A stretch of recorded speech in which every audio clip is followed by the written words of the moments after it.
Vì Karbi khai atumana pham Neli pinike ajar alam stami ke thanpon ji la puson alam bang ke dolang stami Neli ke hai alam ke thanpon ji bang pinike thanpon pelo asi pinini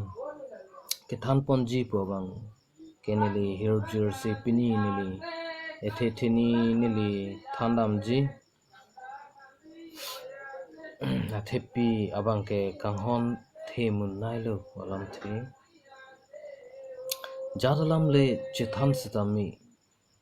Kanghong si themun nailo ni jong si bang akhialam le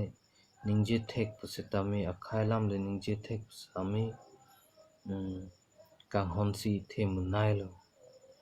ni jakong jong si thengpia fan pabok un lapu ana jakong do pusitami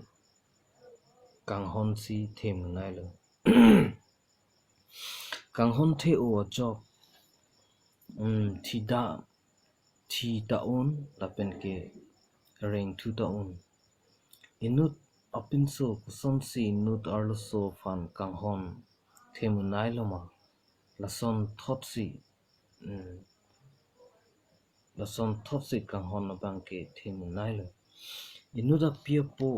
kupusom si inut asupia sopo pan Kanghong themun nailo ma la puson thopsi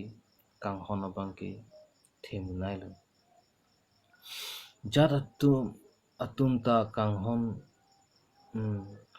themun nailo jat le pudam busta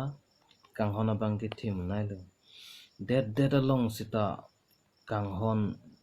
pathemun nai pena jok ing samjin jan pensi arni si dolong inut thek o re o penan par sitami Kanghong themun nailo inut kiplang o penan para sita Kanghong themun nailo Neli puthot puthuji Kanghong hen themun nailo jara phan le langdam ta Kanghong pathe nailo Hirjir ketok atum ta Kanghong pathemun nailo lapen ajok si hir ta jir pomlo lun kilun atum ta Kanghong pathin nailo lapen ajok si Kanghong alun si abatai tok nailo Nili puthot puthuli lo jap penan par sitami akaprek Doan pen sitami Kanghong thin nailo lamar jan chepaklang atum Aphan le lang dam pusitami Kanghong pathin nailo lasinili pudam verlo jat alam le chithan etta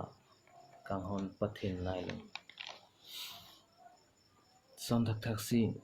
pini Hirjir bang ke lama sapsu henlo napen ke penab abang ke puthot Nanglitum puthot Hirjir litum chethan longji pinian kelan sing toni kopo napen bi kopo Kardom Kurvangthu